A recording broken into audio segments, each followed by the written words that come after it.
Hi అండి, నమస్తే. Welcome back to tasty spoon. ఈరోజు మన రెసిపీ కాకరకాయ కారం. కాకరకాయ అంటే చేదుగా ఉంటుందని చాలామందికి ఇష్టం ఉండదు కదా. కానీ ఇలా ఒకసారి కారం చేసి పెట్టండి, మిమ్మల్ని అడిగి మరీ వేయించుకుంటారు. అంత రుచిగా ఉంటుంది. అలాగే సింపుల్గా కూడా చేసుకోవచ్చు. దీనికోసం ముందుగా నేను 1/2 kg కాకరకాయలను తీసుకుంటున్నాను.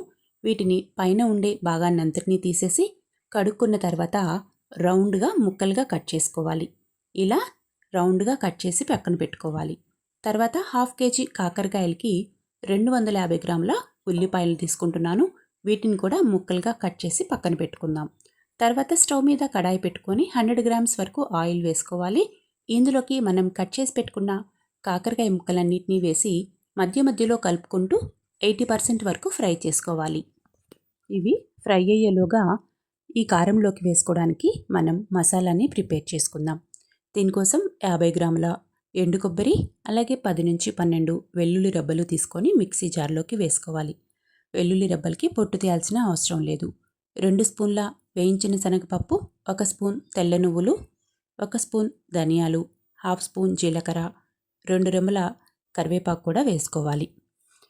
అలాగే కారానికి తగినట్లుగా ఇందులోకి 2 స్పూన్ల కారము, మసాలాకి తగినట్లుగా రుచికి సరిపడా ఉప్పు, మరొక 2 స్పూన్లు తురిమి పెట్టుకున్న బెల్లం కూడా వేసుకోవాలి.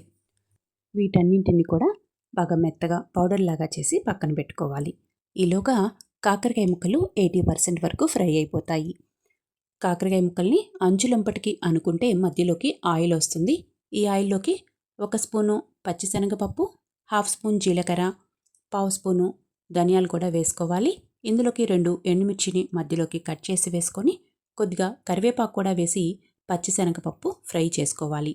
తర్వాత రుచికి సరిపడా ఉప్పు వేసుకొని వీటన్నిటిని ఒకసారి బాగా కలుపుకోవాలి. తర్వాత ముందుగా కట్ చేసి పెట్టుకున్న ఉల్లిపాయ ముక్కలన్నిటినీ వేసి ఒకసారి బాగా కలుపుకోవాలి. మంటని మీడియం ఫ్లేమ్లో ఉంచుకొని కలుపుకుంటూ ఉల్లిపాయలు బాగా బంగారు రంగు వచ్చే వరకు ఫ్రై చేసుకోవాలి. ఉల్లిపాయ ఫ్రై అయ్యేలోగా కాకరకాయ ముక్క కూడా బాగా సాఫ్ట్గా పూర్తిగా కుక్ అయిపోతుంది. చూడండి, మనం వేసుకున్న ఆయిల్ కూడా కరెక్ట్గా సరిపోయింది. ఉల్లిపాయ ముక్కలు కొంచెం ఎక్కువగా వేశారంటే కనుక కాకరకాయలో ఉండే చేదు కొంతవరకు తగ్గుతుంది. తర్వాత కొద్దిగా పసుపు వేసి ఒకసారి కలుపుకొని మంటని లో ఫ్లేమ్కి అడ్జస్ట్ చేసుకొని మనం గ్రైండ్ చేసి పెట్టుకున్న కారపొడినంతటినీ వేసి ఒకసారి బాగా కలుపుకోవాలి. కారం వేసుకున్న తర్వాత మరీ ఎక్కువసేపు ఫ్రై చేయాల్సిన అవసరం లేదు. 2-3 నిమిషాల సేపు ఫ్రై చేసుకొని స్టవ్ ఆపేసుకుంటే సరిపోతుంది. అంతే అండి, ఎంతో టేస్టీగా అలాగే సింపుల్గా ప్రిపేర్ చేసుకుని కాకరకాయ కారం రెడీ అయిపోయినట్లు. మీరు కూడా ఒకసారి ట్రై చేసి ఎలా వచ్చిందో కామెంట్ చేయండి. అలాగే ఈ రెసిపీ నచ్చినట్లయితే లైక్ చేయండి, షేర్ చేయండి, నా ఛానల్ని సబ్స్క్రైబ్ చేసుకోండి.